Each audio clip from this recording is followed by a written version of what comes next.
All right, good evening, everybody, and welcome to another episode of Ask Professor Paranormal. This is only the second time I've actually had a guest. So, for those of you who are regulars and might have questions already, you can hang on to the questions for a little bit. First, my guest and I want to speak with each other.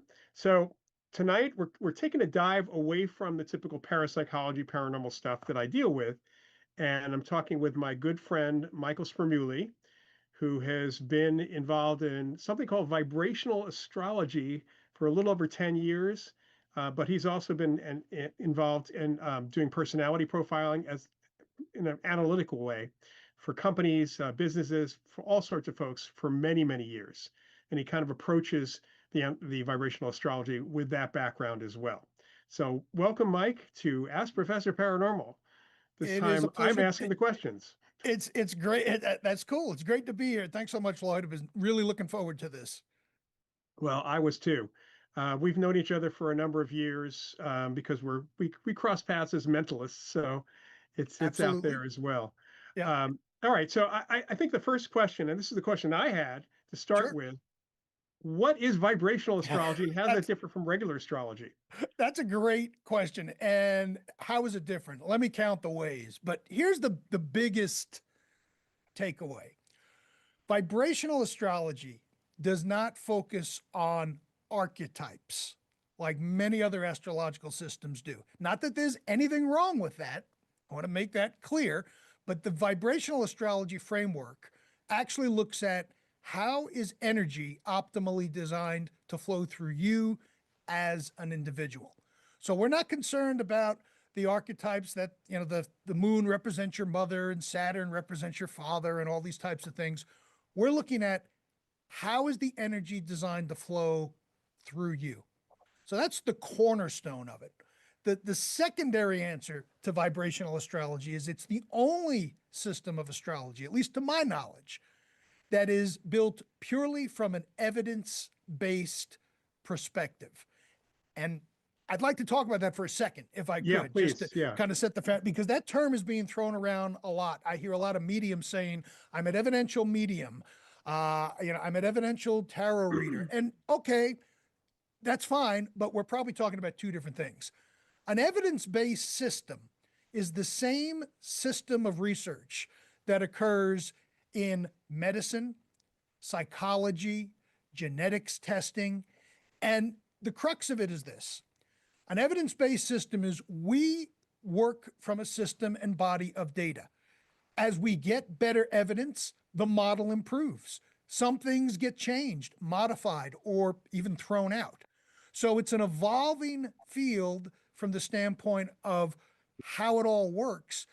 And there's research being done on a continuous basis that's helping us refine the model. So we're not just pulling this stuff out of the air. There's a very rigorous process that has gone into creating vibrational astrology. And that's how I operate. I like that evidence-based model Mhm. because it works for me. And there are many different systems. There's over 70 recognized systems of astrology out there, some going way, way back, others more modern. And I'm not saying this is better or worse, but for me, it's better for me as a person who likes data, but also likes things that are a bit mystical, mysterious, and things that we may not have all the answers for. So what kind of data are you guys is involved in the research? So I've got a site, Santino Mancuso slash David Cochran, who is I guess you could say, the father of vibrational astrology. He's still alive and well. He's in his 70s, putting out research now. It all started with him back in the 70s, interviewing 10 about I don't know, well over 10,000 people. He did astrological charts on folks and then interviewed them and started collecting data and organizing this information to see how they behaved in relation to what their astrological chart says. And an astrological chart, by the way, is nothing more than a map of the sky at the time that you were born. So that's when the seed of VA kind of got planted.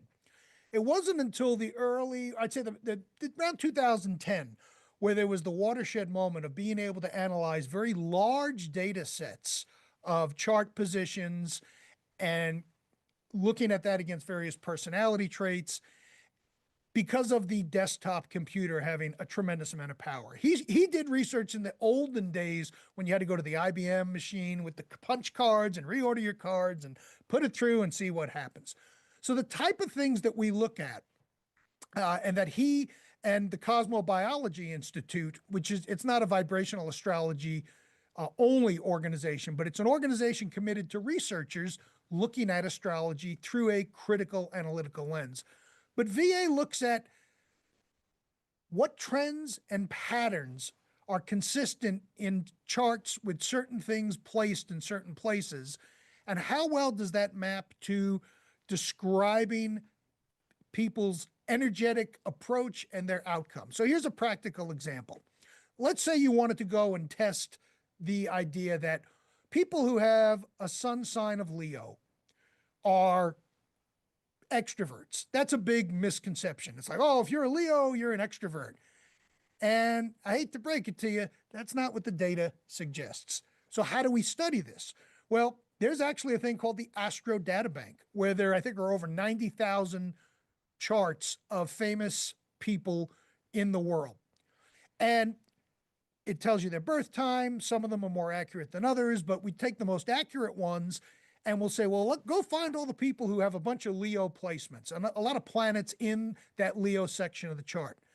Then biographies get read and analyzed to figure out, all right, well, is this person really an extrovert or is there something else going on here? And here's the key piece. We don't cherry pick this information because that's one of the questions that comes up. And I welcome questions and comments. It's like, oh, well, you can make anything fit. Yeah, you can if you don't do the research the right way. So what happens is we dump all that into a system and see what extreme Leos rise to the top, and then do an analysis on where how they behave and function. And the super Leo in the database is Jean Piaget, famous child psychologist. He was not an extrovert. If you look at all of his writings and people who have commented and written about him, but he has, I think, 4 or 5, maybe even 6 planets in Leo, which is a lot of energy.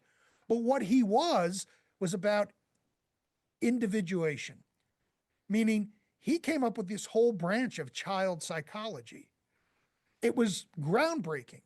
So the real energy behind Leo, and some of them can be extroverts, yes, but not all of them are.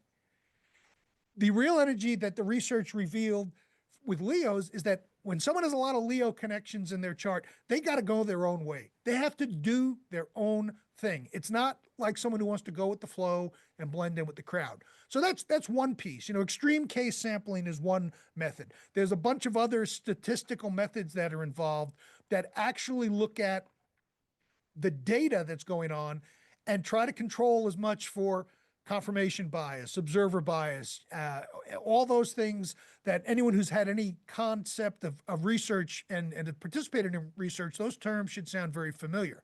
So it's not about just taking what I like to refer to as hand-me-down astrology. Well, this is tradition. This is the way. No, it's not that. We like to test it. And if it holds up, great. It makes it into the model. If it doesn't hold up, then it's like, yeah, I don't think so. So that's sort of the tip of the iceberg. Gotcha. So when a couple of questions first. Sure. When you talk about energy, what are you talking about? Like, for example, when I wake up in the morning, I don't have a lot of energy. Is that the kind Right. of energy Yeah, you're talking neither about? do I. Yeah. I'm Are a we talking about vampire. I'm social a energy? vampire to begin with. I'm Right. head of the Vampiric Council. I'm a night Yeah. person. I'll fight you for that, actually. Yeah. All right. Yeah. So what are we talking about when we talk Okay. about energy here? Fair question. So here's the theory of vibrational astrology as it is now. And I say theory because a theory, regardless of what you see on all the pharmaceutical ads or supplement ads or any other thing where people say it's been proven. Right. One of the first things, and I'm sure you run into this in your world as well with paranormal investigations. One of the first things that's beat into your head in graduate school, and when I was going for my master's in clinical psych, is a theory will never, ever, ever be a fact. So I always like to put that in whenever I have an opportunity to speak to the public, because if you hear someone saying it's been proven, antennae should go up and say, well, you can have things that support the theory, support the concept, but Right. proof is a very dangerous word. So here's the theory of VA as it stands today. Every planet, sun through Pluto, and I know the sun and moon are not technically planets, they're luminaries by definition, but as astrologers, we refer to them as planets, sun through Pluto. The moon is technically a dwarf planet. We are a 2-planet system. So yeah. Okay. So some people are sticklers like, well, the sun isn't about, I right. got you, but we got to have to codify it some way. The idea is that every one of those planets, sun through Pluto regulate one specific energetic process. The sun makes things front and center in our life. The moon regulates emotions. Mercury regulates communication. And it goes all the way on up the line. And remember, we're not interested in archetypes. It's what energy is being regulated by every specific process. And this is all of the data that has come out of uh, Santino's original research and that other astrologers have built upon. So if you think of each planet regulating a particular process, and they do that independently. But what happens when you have two planets forming a circuit? And that's one of the ways we think about connections or these angular relationships in vibrational astrology. That we're not looking at things from a fatalistic perspective or that everything is predetermined. We're looking at what circuits are within you in your personal birth chart, and then what is happening in the sky, because the planets are always moving. They're moving as we're sitting here doing this interview right now. And as they move in the sky, the theory is they connect with different angular distances in our own birth chart. So when that connection exists, it's like a circuit is formed and the energy is allowed to flow through it. What we do with that energy is entirely up to us. Some energy could be a bit more rambunctious and unsettling. Other energy may be more fluid. It's not about good versus bad, but more how do we tap into what's in our natural natal chart, our own personal cosmic DNA, and then how do we look at the cycles and timing that are happening out in the cosmos that link back to us. So it's a radically different approach to astrology, Mhm. as opposed to, oh well, your third house represents siblings, and then uh, that may be the case. We haven't got that far in the research as far as some of the more traditional concepts, and a lot of the things that have been tested, like Mercury regulates communication, connecting of thoughts and ideas. That's very congruent with a lot of the traditional definitions. That's what the data has shown. However, something like Saturn, which is often known for people who are into astrology, well, Saturn's the big punisher. It's like the stern father. That's not what Saturn's all about. It can seem like that, but what Saturn's job is, wherever it is in your astrological chart, is to strip everything away that is not essential. Saturn, in the lens of VA, strips things down to the core so that you're not dealing with any nonsense and you're able to focus on what truly matters. So it is a different perspective of looking at this from an energetic perspective, not just woo woo, oh, life is love. No, not that. It's more, how do we combine these energetic frequencies together so that we see what's happening within our chart and what circuits are there, and then how we can maximize the changes in the sky so that we can ride those waves. All right, so I have there's a couple questions I Please. just kind of brings up that have kind of floated around my head for a long time. One is the chart's done it from birth time, right? Yes. So is that because that's when the person is out of the mother's influence? Is that what that is? So, it's very interesting. You'll probably get a bunch of different answers depending on a bunch of different astrologers that you ask. But the way that it has been explained to me is, because I had the same question. Well, shouldn't it be since conception, Right, when the egg right. is Yeah, yeah. fertilized? But the idea is you don't really step into this world until you emerge from your mother's womb. Now, that's a great question for someone who's got a research background to go and study. You can go follow people around, find out when they conceived, see if you can Well, get the actually, date and time of that. I would think it'd be important to take a look at, childbirth versus cesarean birth, Well, the too. idea is when the baby emerges, whether Okay. it's natural or basically makes its first cry, and they say, "Oh, your baby was born at 9:14 a.m." That's the moment when everything starts. Because here's the other thing to keep in mind, and I hear this a lot too. So, well, what about everyone who's born on a particular day and they're not all the same? Remember, an astrological chart is your personal viewpoint from the sky, even if you're not outside. But if you looked up and you were outside, how you would see things from your position on Earth.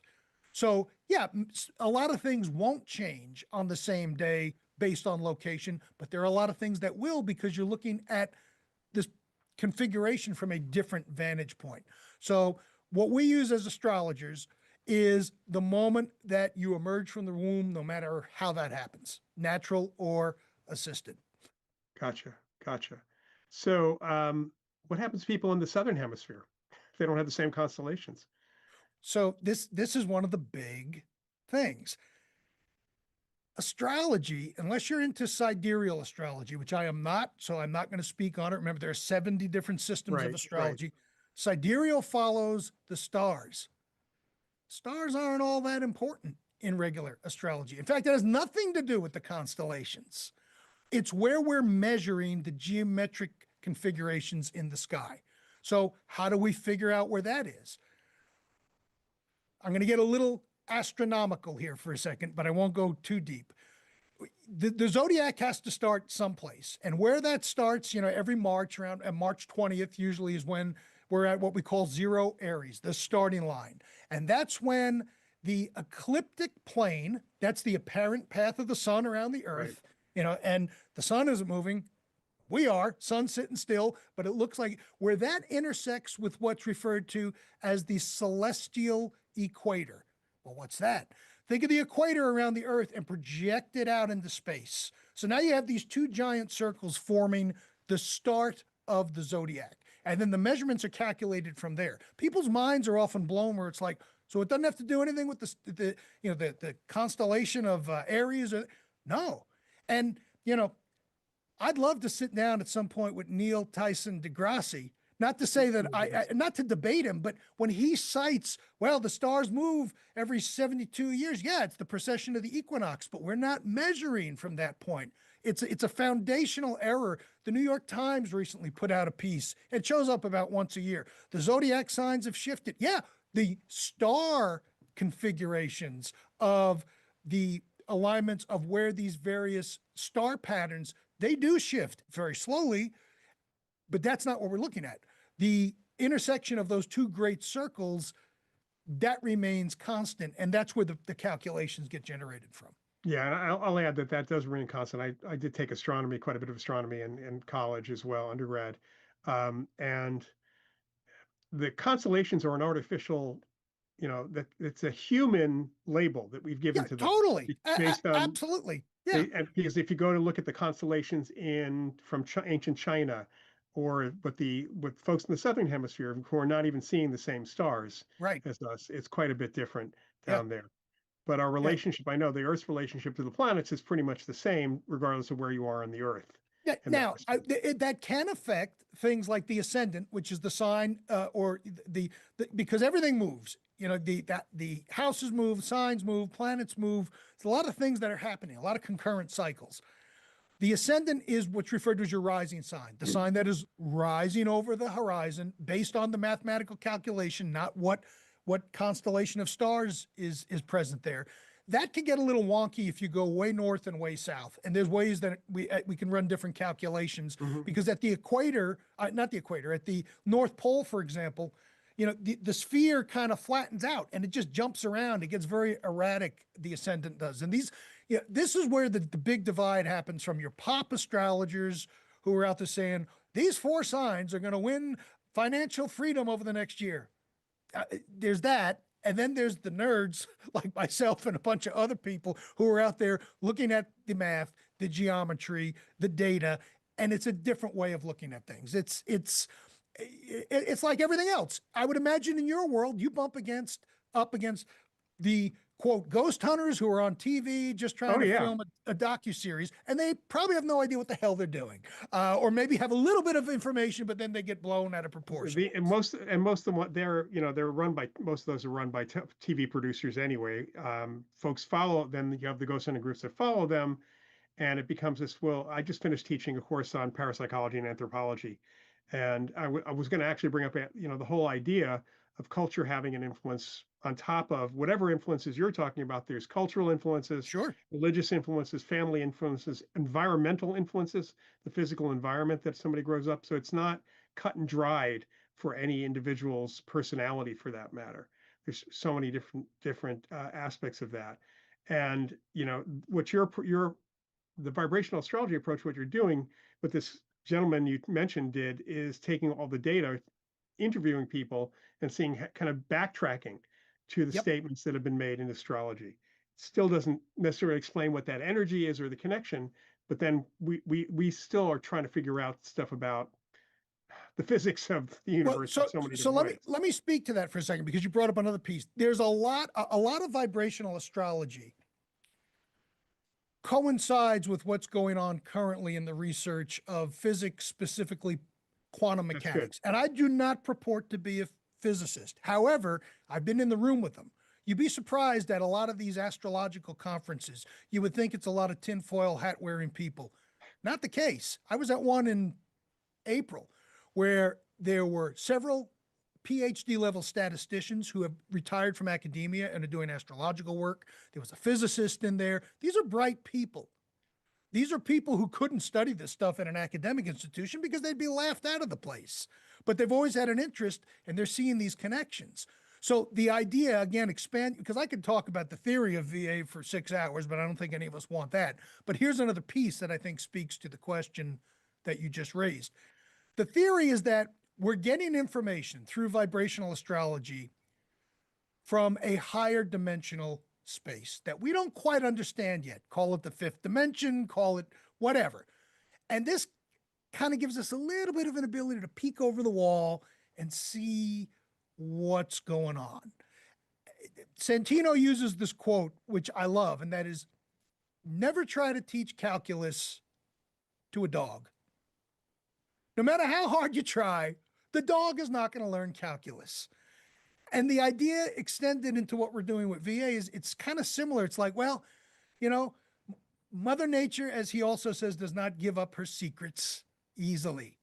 So we're kind of figuring this stuff out, new ways. It's like you start to see some of the patterns evolve.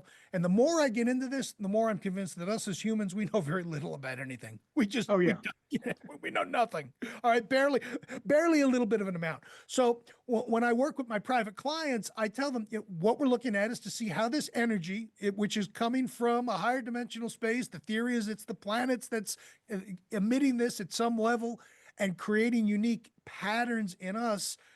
That's what we're working with. Those are the raw ingredients. And then how you choose to work with them, that's entirely up to you. It's a lot less fatalistic than some systems out there, which says, well, you're destined to have 6 kids. Well, maybe. Or you're destined to be rich. Well, maybe. But, there's a thing called life that gets in the way, such as your education, as you said, your acculturation, where you grew up, and all those things either work with or against the energy that you've got on your game board. And sometimes it works out very well. And other times people try to fight it the whole time, consciously or unconsciously, and they end up hitting a bit more friction throughout their life. makes sense. That makes sense. Well, let me throw one more thing from an energetic perspective in here, Sure. and that is what we have learned in parapsychology and folks have been finding outside of the field is the influence or the connection between the Earth's magnetic field and us. To some extent our behavior, but certainly it affects our brains. It can cause people to be more or less psychic. We've seen that kind of trend Mm-hmm. in the data that's there as well. And, the planetary system, our solar system is not, the planets are not disconnected from one another. There Right. is there is something called planetary physics.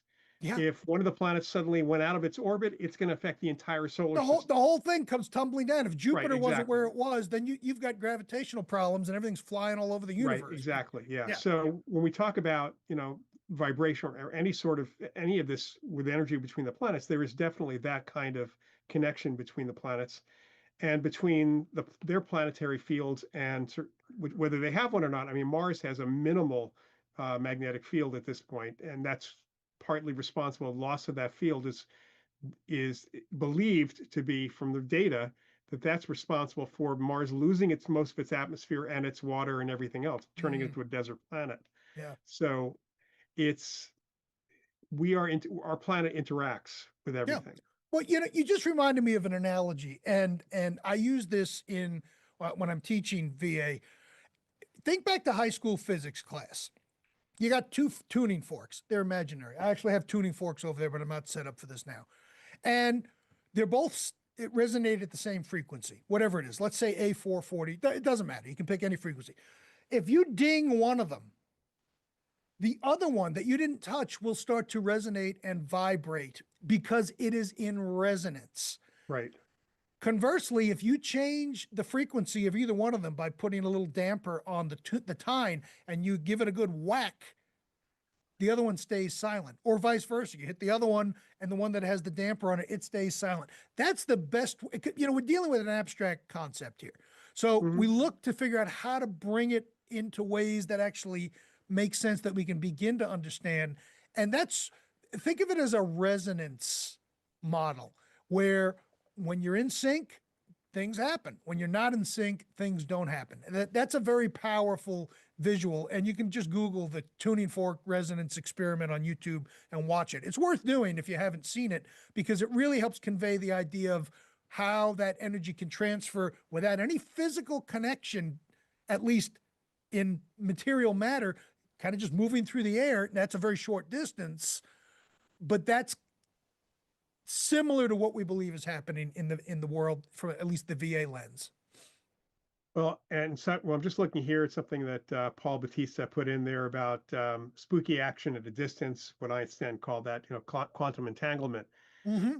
And a lot of folks will use that as the kind of metaphor for how ESP works and for how our connections work. It really, then the response often is, well, but these people are not connected. There's two people who are not. But the fact is that we are made of stuff, what our bodies are made out of, other than the meteoric dust that kind of hits the Earth every year and adds Right. to the weight of the planet, the mass of the planet, which is still from within our solar system. It's all from the same source. Yeah. So we're all, we all at some point have, going back in time, we have these quantum connections, you might say.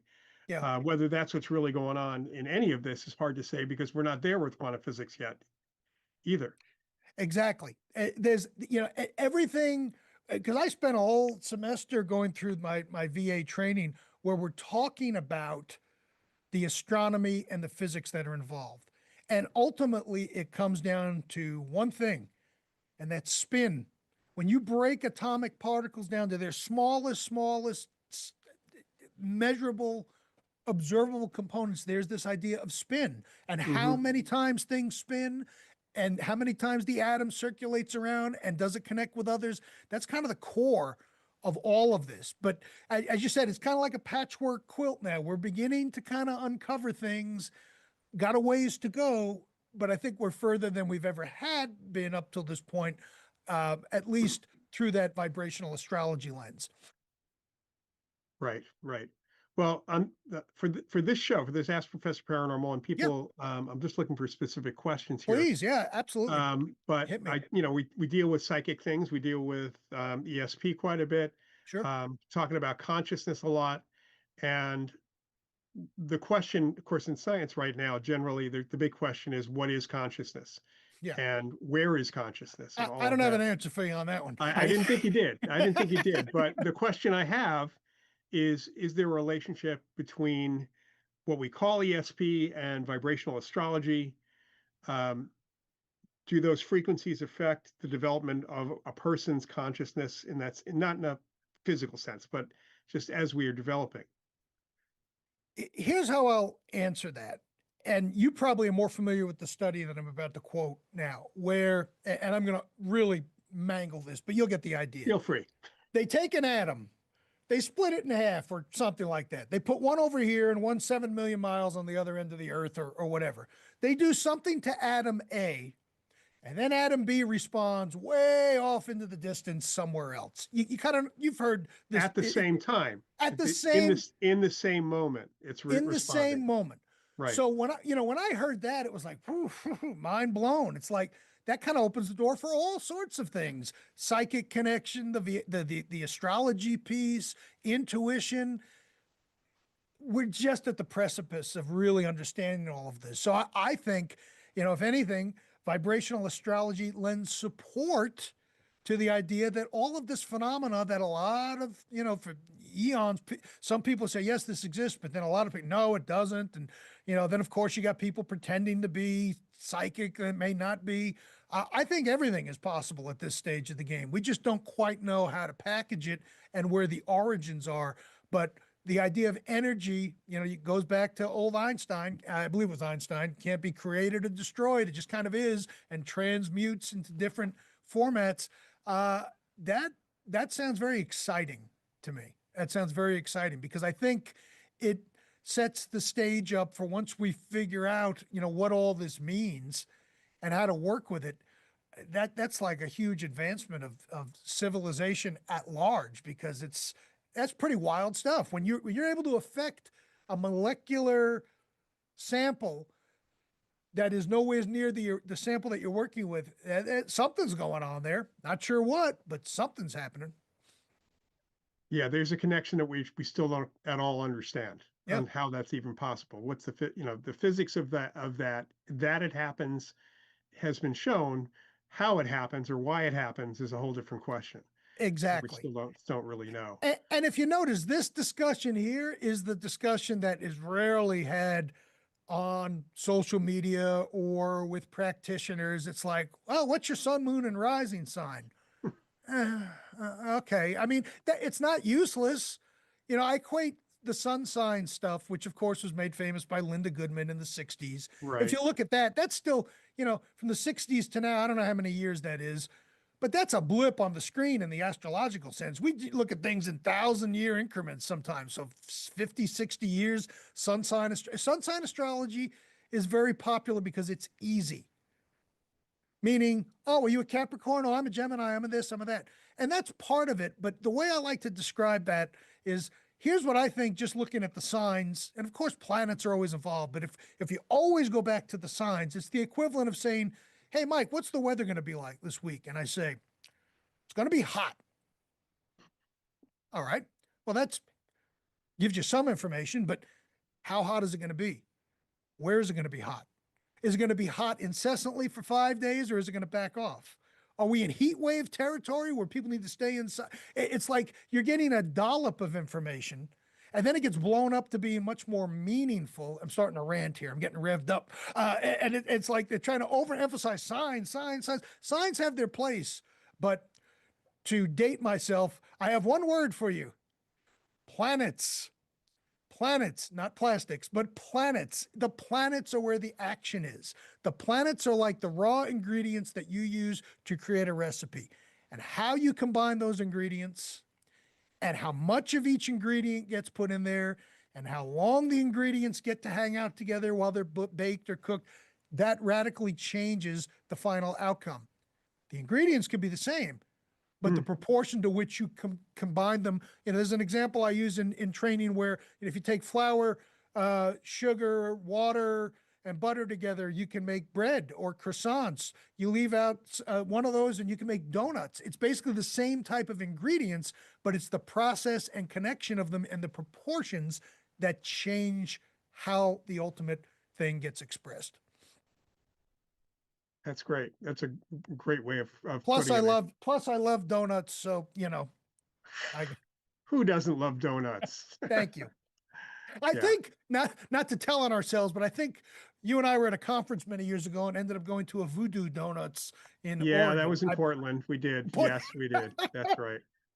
I had a couple bites because I can't do too much sugar, but I know, that's but when yeah. you're at a landmark place like Voodoo, you got to at least Yeah, taste them. Yeah. that's absolutely right. Yeah. Well, before I again, we have people making some really interesting comments over here. Cool. I don't see any actual questions yet, but I will mention that our mutual friend Nick has said to say that Nick Bell has said that you are one of the best astrologers he's ever known, Oh, that's very and people kind. should absolutely join your mailing list. And Nick is Thank in you, the Mr. know. Bell. Appreciate Yeah, that. Yeah, very, very, very, very gifted soul. Thank you so much, and it's good to see you out there. I appreciate that. yeah. All right. So, do we have any questions for Michael or for me for right now? I know And that includes, you can even open that up to, what's going on astrologically for the collective. I'm happy to speak on that. Whatever you got, throw it oh, at me. well. All right. So let's while we're waiting for a good question, what the hell's going on with the world? Okay, all right, yeah. So what we will not be speaking about is politics and new I'm not world talking order. about yeah, just But but here's something that everyone could look forward to, and this is, Another thing astrologers love to do is they like to make a big deal about often little things. But this isn't so little. So planets bring the action. Think of them as, that's the energy packet, and they regulate different processes. So let's talk about the planet Jupiter for a second, because it's been in the astrological news for the past little while, and it will be for the next year. Jupiter, the energy associated with it is expansion. Jupiter makes anything it comes in contact with bigger. So imagine you're filling up a bicycle pump and you're putting the air into an actual basketball and using one of those pumps. It boop, boop, boop, and it gets bigger and bigger, bigger, bigger, bigger. That's Jupiter's function. Now, on the surface, you think, well, that's great. I could get more money, a new career, new relationships.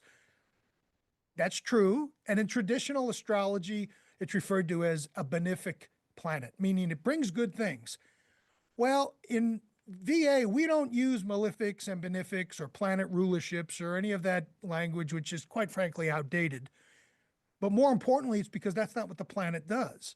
Jupiter makes things bigger. And yeah, that can be beneficial. But sometimes too much is too much. Right. I've seen, and there's actually a book, I don't have it here to hold up. There's a book on bipolar disorder and vibrational astrology that was published under Santino's first name, because he recently changed his name, David Cochran. It's a good book that actually shows a study that was done on bipolar disorder to see if there were astro signatures in someone's chart that put them more at risk for that. And it was done with counselors, and research standards were followed. Very, very good book. But if someone has a potential for, let's say, overdoing a certain aspect of their life, it could be eating, could be drinking, could be other substances, could be working. Jupiter doesn't have brakes. Jupiter just blows things up, makes things bigger. And it could go from a malefic experience, or a benefic experience rather, to a malefic experience pretty quickly. So having said all that, Jupiter has recently moved into the sign of Leo. Now, signs are not front and center in vibrational astrology. They're not nearly as important as planets, but when they are important, they're important. So every one of you has all 12 signs of the zodiac in your birth chart. Most people who are not active followers of astrology, they know what their sun sign is. I'm a Gemini or a Capricorn or whatever. But you have all 12 signs. We all do. And what makes us different is how many planets are active in those signs in our birth chart, and by transit, what's happening in the sky. So the planet Jupiter, the planet of activation, makes things bigger and expansive, and it expands whatever it touches, recently went into Leo. Now, Leo is the section of your chart, and I cited this example before with Jean Piaget, where he was kind of doing his own thing. Leo is about standing out from the crowd. It's enabling you to be seen for whatever it is that you do. Because Jupiter's moved in there, it's like this circuit has now been flipped on. And you got a year of Jupiter hanging out in the sign, because it takes 12 years for Jupiter to work its way around the entire zodiac. Well, what does that mean for the collective? This is the time, regardless of whether you work for someone else, or you have dreams to make it big, or you plan on putting your own spin or mark on something, this whole year with Jupiter sitting in Leo, and it's going to be different for everyone as to what department of life it shows up with. That's when we look at a person's chart and kind of see exactly where you're going to get hit with that. This is a year to step into doing things your way and having expansive energy at your back instead of you feel like you're trying to push a rock up a hill. And that's very exciting. And it's kind of funny, because we started talking about this podcast or this episode here a couple of months back. And when I think we were originally scheduled to do this a couple of weekends ago, couple weeks ago, yeah, couple weeks whatever ago, it was, and then we had to reschedule. I said, that's fine. And to myself, I'm thinking that's great, because Jupiter is going to be way into Leo. And what's interesting is I'm a Leo rising, which is my ascendant. That's what I show to the world. That's what people see me as. It's like, sure, that works. And that's a real practical example of how I, as an astrologer, use astrology. I'm not tracking every little blippy transit that happens every single day. I mean, I report on them on my socials just to give everyone a collective energy snapshot for the day. But major decisions And major life events don't happen with a 1 day transit. When you've got a year-long transit hitting your chart, you can do a lot of good work in that time. And oddly enough, I had someone just today who interviewed me a couple of years ago saying, "Hey, I'd like to have you back on our show. Would you be open to that?" It's like, "Yes, thank you." That's, in my opinion, how you use astrology without making yourself nuts. Because just like anything else, people can become over reliant on things and you make yourself absolutely crazy. But it's Hmm. the slower, longer cycles where you have time to do something where you can make the most headway. Just like you can't plant a tomato plant in the spring and 2 weeks later expect to have it grown, harvested, and have tomatoes. No, you got to ride that cycle and you got to get into that cycle at the right time of the year or nothing's going to happen. You could plant tomato seeds in December. Nothing's stopping you from doing that. But guess what? They're not going to grow because the cycle is wrong. And that's, if anything, if astrology has taught me anything, I view the entire world and life's existence as coming down to cycles and timing. Everything we do as human beings has a cycle. There's a start, there's a middle, and there's an end. And some of those cycles can be very brief, up to a week, even shorter, a month. We have a lunar cycle every month. We have a birth cycle every year as far as when the sun hits our solar return spot. We have cycles that can last 18 years. And that's what an astrologer's job is, to help you make sense of how those cycles are impacting you as an individual based on where you are at this point in time. Great. Thank you for that explanation. Yeah. Um, so the question came up, does this form of astrology address Mercury in retrograde, which we hear Yes, all the time of from course. people? So we are in a Mercury retrograde right now. I'm glad whoever asked that question, kudos to That you. was Thank you. Tina. Yeah. All right, Tina. So we do, but not in the traditional way. So it's not like the sky is falling, the sky is falling. And for those of you who have no idea what we're talking about, Mercury is the planet that relates to connecting thoughts and ideas, communication. Retrograde is when the planet appears to be moving backwards from Earth's perspective. The planet does not move backwards. And when I hear astrologers just parroting stuff, well, it's moving backwards. No, it's not really moving backwards. It appears It looks like due that. to Yeah. parallax and a whole bunch of other stuff Yeah. that we won't get into now. And it often gets blamed on, communication misunderstandings and hiccups with technology and all this sort of stuff. All right. Here's how VA approaches Mercury retrograde. Wherever it's happening, and right now it's in Cancer. So Mercury retrograde is in the sign of Cancer. And as I give you the definitions of things as they come up organically, realize this is from the viewpoint of VA. It's going to be different if you're a traditional astrologer, Hellenistic, Vedic, or what have you. So I'm not saying mine is better. I'm saying this is just sticking with the system. And that's one of the reasons that an evidence-based system is functional, because we have standardized meanings. It's not like this crowbar deal where you're trying to make everything hit. So Mercury, planet of communication, it connects thoughts and ideas and helps you do that quickly. The sign of Cancer is all about protecting what is near and dear to you. Think of it as Cancerians like to protect their cosmic egg, their friends, their family, their property, their home. People who have a lot of cancers doesn't mean that they're a nice person. You could be miserable and still have a lot of cancer placements, but it's like, if you're in the club, I got you. If you're not, you're kind of on your own. So when a retrograde happens, and it happens with other planets beyond Mercury, Mercury's the most common one, it's a time to revisit and look inward. It doesn't necessarily mean that communication's going to blow up and you're going to stub your toe and you're going to get a flat tire. Yeah, those things can happen, but they can also happen when Mercury's not in retrograde, and often do. So we don't want to go ascribing things to Mercury that's unnecessary. But when Mercury retrograde occurs, regardless of what sign it's in, and you get about 4 of those a year, it's a time to step back and reevaluate. So if I was seeing a private client, they said, well, tell me about Mercury retrograde. I got a lot of cancer placements and it's in Cancer. I would say this is a time to reevaluate what in your world needs protection. Where do you need to reevaluate where you're protecting people, places, or things? And maybe some things don't need as much protection. Maybe you're being overprotective with an adult child who's off at college who can make their own decisions, and you may need to let off the gas on that. Conversely, you may need a little more protection for someone who is dealing with an aging parent or someone individually to make sure that they've got, a safe house and environment to be within. So retrogrades across the board force us to look inward.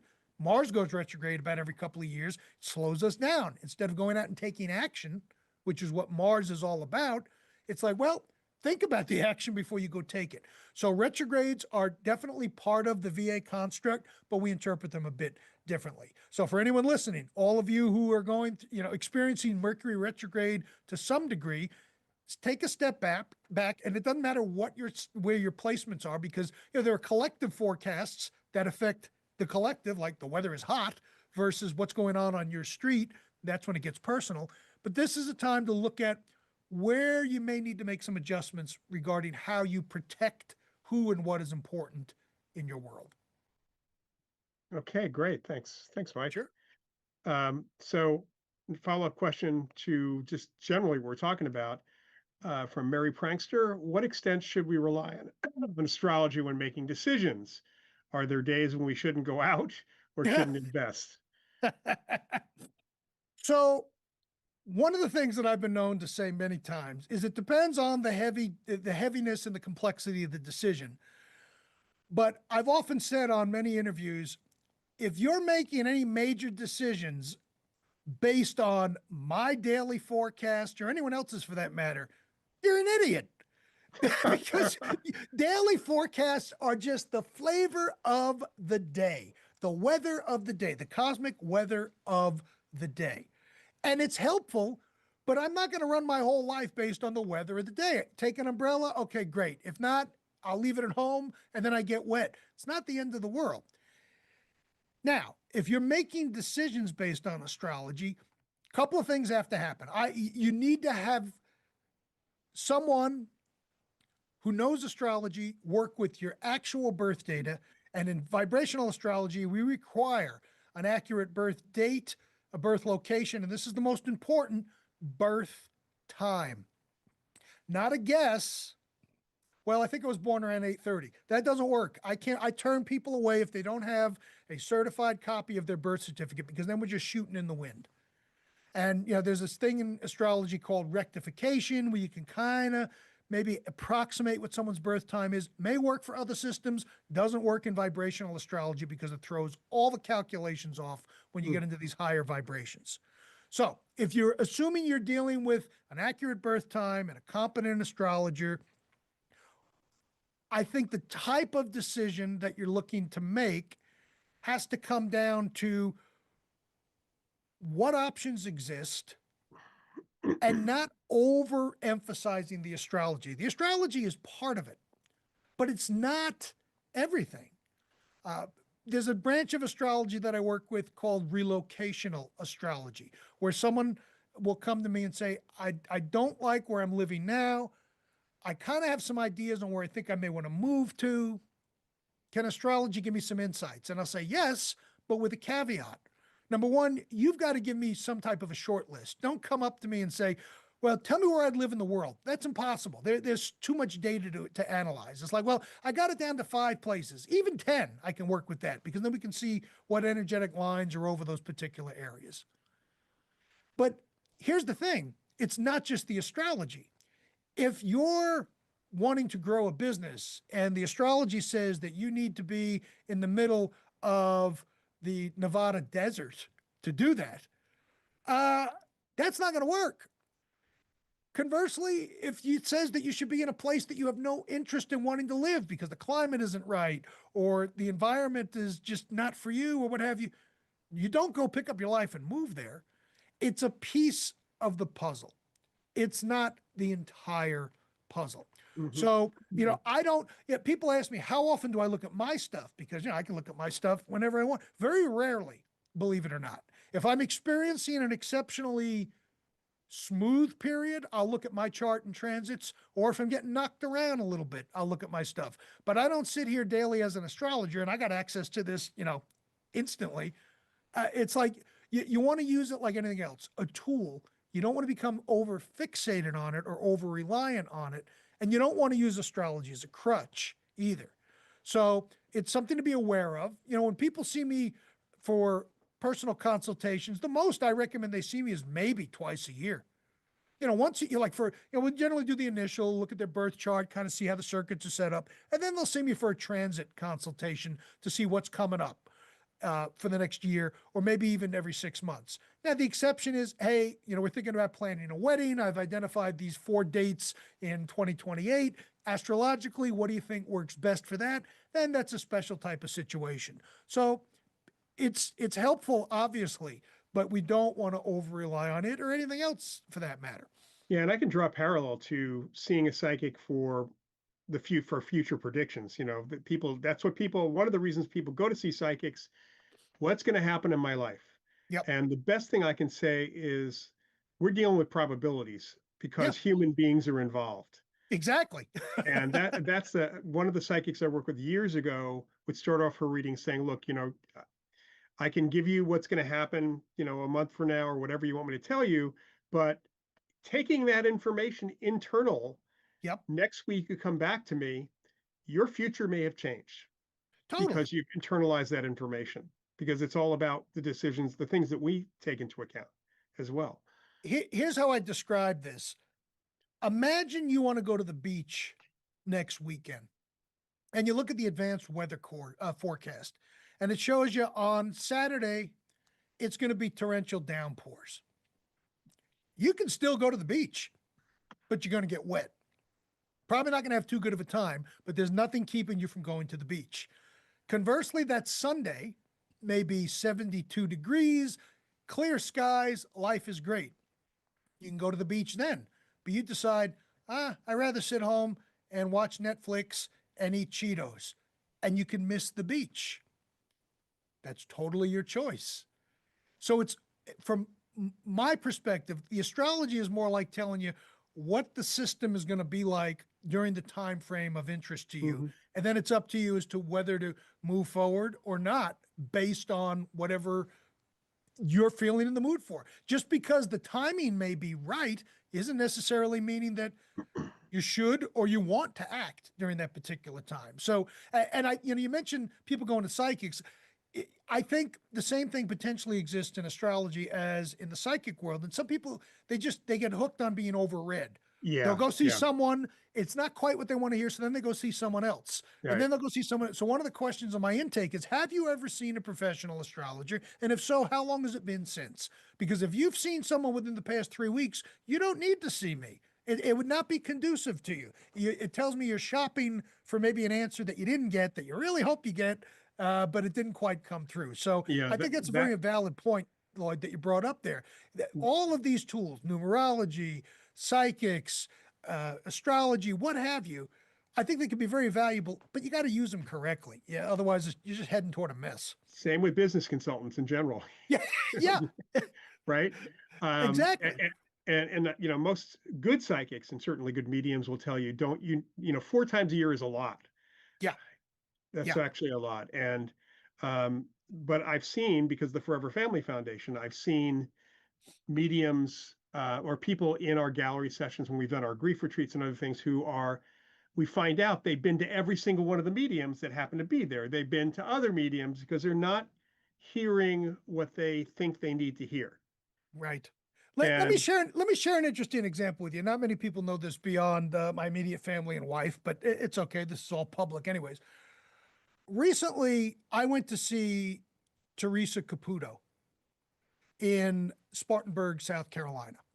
And I have no affiliation with her. I can tell you it was an excellent experience. And if you have the opportunity, I would encourage people to do that. Once, there was someone in the audience who has been to over 40 of her shows. Now that tells me right there and I'm not blaming Teresa. She can't control who buys tickets and who doesn't. that's a But groupie. that's not good. Yeah, it's Yeah. a groupie, and again, I'm not telling any tales out of school. This was all public. So, and it was an individual who was struggling with the death of a loved one, and they couldn't get over it. And it's like in that situation, my heart ached for the person because I'm like, no, that you need some other resources, because following Teresa around to all these different, because she even recognized the person and said, how many of these shows have you been to? And she, I think, very politely and lovingly was trying to say, go live your life, Yeah. because you're not going to get beyond this. And when I saw that, it just kind of, yeah, as we're talking about this discussion here, that just popped to the front of my mind. And no one should ever get to that state. You don't want to become over reliant on any one or any system to the point where you feel like you can't make a move without it. That's counterproductive. So do have a question from Rinza Quats. Who generally are your clients, and what is a typical question that your repeat clients ask you? Okay. So I've got clients all over the board. I've got just folks who are curious. I got folks who are very focused on timing. The two, and you touched on this earlier, the two biggest questions that people, the questions fall into two major buckets: what and when. What's going to happen? When's it going to happen? And then, kind of spills out from there. I've got people who run businesses. I got people who have families. I have people who are in relationship scenarios where they're wondering what's next, what's going to happen. It's all over the board. I've had people who, and I'm very protective about my clients. So if you notice, I don't use any pronouns. I keep things as airtight and as vague as possible, because I do value and hold the confidentiality in very, very high regard. I've had people share things with me that they never shared with anyone else, because they just, it was an opportunity for them to feel safe, and I certainly honor that. So yeah, people, I don't find a lot of people who will show up to me in a crisis. In fact, if you're in a crisis, you don't need me. You need mental health counseling or someone who can get you out of that crisis. So, I do screen people fairly well, but folks of all walks of life. I've had people with various faith backgrounds, some who you wouldn't think would ever see an astrologer. And again, it's the confidentiality, I think, that allows people to open up. Questions range from everything. You name it, I've been asked it. Timing for a specific wedding event, timing for a divorce, timing for a business launch. Is this year going? Is the grief going to lift for me this year that I've been experiencing? It really is everything across the board. A couple of areas I don't do. I am not a medical astrologer. There is a branch of astrologers who refer to themselves as such. It's not what I do. VA has not validated any data on medical astrology, so I am not a physician, so I'm not talking about that. And I'm not a financial astrologer either. That's a whole nother beast, where there are people who not only study astrology, but they study market cycles and timing, and there's something to it, but there's just very few of them out there who do it well, and a lot of people who claim to do it well. But pretty much any question you can think of, from the mundane all the way up to very specific, intricate type of things that involve multiple family dynamics, I've heard a lot. And I will mention this: if someone is seeking out a professional astrologer, whoever they end up going to, if they are a professional, they should have no issues with honoring your confidentiality, and you should feel comfortable being able to share whatever it is that you need to share, because a proper astrologer will follow a code of ethics and limit who hears. My wife doesn't even know what happens in my consultations. It's and she's cool with that. And that part of that comes from my background. I was trained as a clinician. I was trained as a therapist in graduate school a long, long time ago. I did therapy in prison institutions and in hospitals and even some private practice stuff. So that whole idea of honoring the confidentiality of the client practitioner relationship is very much ingrained in me, and I treat that very seriously as an astrologer. Thank you, Mike. Sure. That's great. Really appreciate you being here. We're kind of out of time right now. Wow, that went Um, fast. it did go really fast. So before I take this last question, which we may or may not have something for, I did post in the chat a link to the Ryan Education Center for the new classes that are coming up in August. There's 4 4-week classes. I'll be teaching 2 of them. One of them is a developing your intuition class. You can just go to that link and see all the classes. Also, the Forever Family Foundation is doing a psychic and mediumship development conference in October in beautiful downtown Burbank, California. Ah, There's a Nice. link in there as well. I will be not only doing a couple of presentations, but also running a spoon bending party and performing as Professor Paranormal. So my show, I'll be doing my mentalism show there for the group as well. Folks who attend. I wonder if any urologists will be making an appearance. Hard to say. Yeah, thank you, Mike. Keep that under your hat. That's Sorry. that's okay. That's an in joke. If you see my show, you'll actually get the Yeah, joke. exactly. I said too much. I've said too Yeah, that's much. okay. That's all right. Anyway, thank you very much for being with us. The last question I think here, which is interesting, from Tarot Tube Second Wind.